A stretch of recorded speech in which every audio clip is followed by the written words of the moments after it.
Hello guys, it's me again. I haven't posted a video since 3 weeks and because I had to do a lot with other things, but here we go. This is a Matchbox Escort rs2000. It's actually the later version. I think it's from around about 1982. So it's one of the very last Lesnies, and most of them were white, but this one, as you can see, is green, and it's very hardly oxidized. As you can see here, there's all this white stuff all over it, and it really feels not very nice. So it hasn't got too many paint chips, but it really feels just scruffy. So I think there shouldn't be something wrong with restoring this one, because it really is ugly and in bad condition. And just in case you know what this white stuff is, I would really like to know, because I have no idea. So here we got the car in the shop. I started restoring this car I think in June this year, and I had it sticking around for quite some time because I didn't know. I knew what to do with it, but I still had to do the decals for it. So here we're drilling it apart,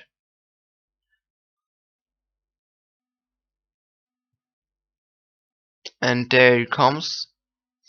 This one has 3 rivets, so we're just using a screwdriver to pry it apart a little bit, and there we go. So surprisingly clean on the inside. I really wouldn't have guessed it was so clean, but the windscreen was jammed in with, again, this strange white stuff, and I really don't know what this is. So if you know it, definitely tell me in the comments. As you can see, those are just paper stickers. You can scratch them off very easy. So I think this one needs a makeover desperately. So those wheels, I never really liked them, and I definitely don't like them on this car. So I decided to remove them. I am using a Dremel to do this, and I'm taking a little bit of care to not destroy the axles, because also, if I don't like those wheels too much, you never know, I could use them at some point in the future, and I always keep this kind of stuff because you really never know, and it's not hard to keep them, so I will definitely keep them. And in case you haven't got a Dremel, I would definitely suggest you to get one. So here we got the paint stripper. As you can see, I already stripped this car way back this year, so that's why I'm still using the regular stripper. Today I'm mostly using caustic soda because I'm experimenting with it a little bit, because it also removes the corrosion much better than paint stripper. But here, yeah, you should use gloves. I always forget it, and afterwards my fingers hurt a little bit, so you should definitely use gloves to do this. So you can see the sticker is coming off, and actually it wouldn't really be a bad color. It's a little too dark for my taste, but I actually like this green metallic. Just don't like that these escorts always had those very big paper stickers on them. I think it destroys the entire casting, because it would be a nice casting. And there we go, we got this green to paint it up. So this green was also available on the real car back then.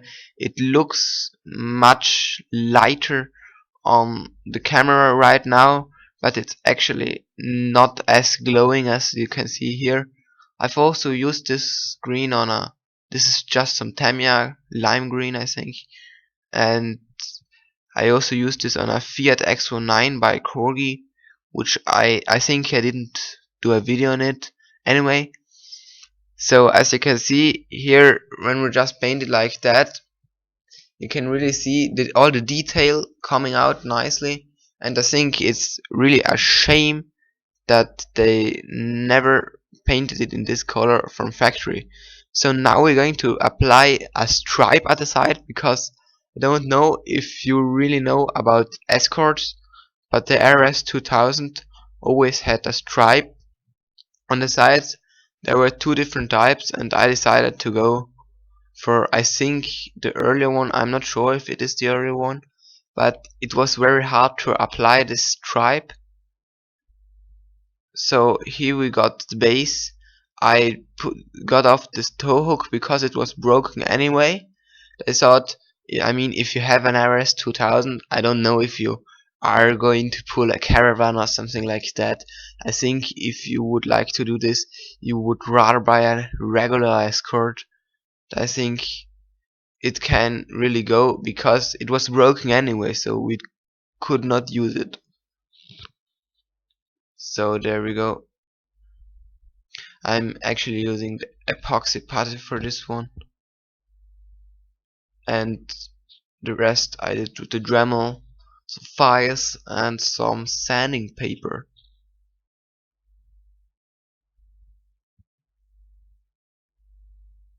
So now we're putting our attention to the interior. I'm using this beige for the seats, and the rest I'm painting in black. I never paint interiors completely black because I think it kills them. And this paint is very old. It's Hamburg paint, and it's from the early 1990s. So this paint is almost 30 years old, and it's still liquid, and I think this is just amazing. And it's also my favorite interior color. I've used this color on many cars like the Jeep Cherokee, or also the Saab 900, or also on my Fiat X19, which I think I didn't show on YouTube anyway. So I'm using a little older brush because this is one of the very few colors I own that aren't water based, and I don't like to use my good brushes with non-water based paint. So now we're painting it flat black, the base. So this is really satisfying because flat black has a real nice coverage, so you can just spray it as you want because it's the base, and it's actually great fun to paint the base because you see some results quick, and if you mess up, I mean, who cares, it's the base. So now I'm painting some details in. I think you should always do this.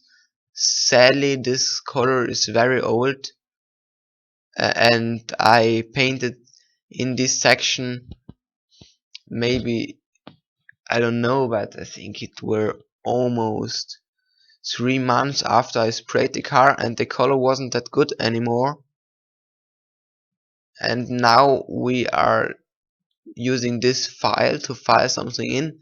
Ideally I should have done this before I paint the base, but I just got the idea now because we're going to install some custom wheels in there, and I bet you don't know where I got these wheels from, because they are actually out of some old cassettes.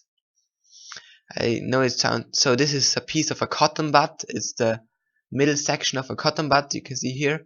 I ripped this off, so this costs pretty much nothing. I'm going to glue this in there, and then I'm going to glue them in there, and then I'm going to use some nails, one for each side. So here you can see the nail, and these are actually going to be my axles. So I'm just cutting them off so that they are exactly half as wide as the car. You can see this here, and then I'm going to glue them in like that. Actually, the rubber tires is a old fuel injection hose, I think you say, uh, which I cut into slices, and I actually think they make really good wheels. So the rims themselves are of cassettes, the tires are fuel injection hoses, and the axles are nails, and everything is held together by cotton buds. So I think this is this is what this hobby is about. It's about making something out of objects that you wouldn't use regularly, and don't just buy a set of wheels. Of course you could do this, but I live in Italy, and over here it's actually quite expensive to ship those kind of wheels, so I'm using this instead, and it's almost completely for free, I think. And you also got some possibilities because there are many different types of cassettes. So now I'm going to make an exhaust. I've soldered this together out of some metal pieces. I think this should look rather nice like that. So here you can see what we started with. It really was a grubby old car, although the glass was really nice fit and it was all there, but it was oxidized and it wasn't nice to touch it. It just felt grubby. Broken tow hook, ugly wheels, also partly broken. And here we go. I think this guy looks really sharp. As you can see, I put on some decals. I've also painted in the ends of the nails that I used as axles red, so I think this looks a little more detailed like that. And you can also notice that the rear axle are deep dish rims compared to the front ones because they are of a different cassette. And as you can also see the exhaust. And now on the windscreen you can notice some dies. So those are actually some little styrene cubes I made that I used some a little rope section. I put it completely into glue and lay it onto the cubes and let it all dry, and then I sticked it into the car, and it actually looks like the little dies some people put on into their cars. And in the olden days this was meant to show that you were not against street racing. So if there was a red traffic light and two cars were next to it and they saw those dies on the windscreen, they would know this guy would like to do some street racing. Although actually many people use it also just because they like it, but it was originally meant to show you wouldn't be aware of street racing. So I think this looks really nice. Tell me what you think about it in the comments. If you have any questions, would like to give me some feedback or something like that, tell me all in the comments. And thanks for watching, and see you next time.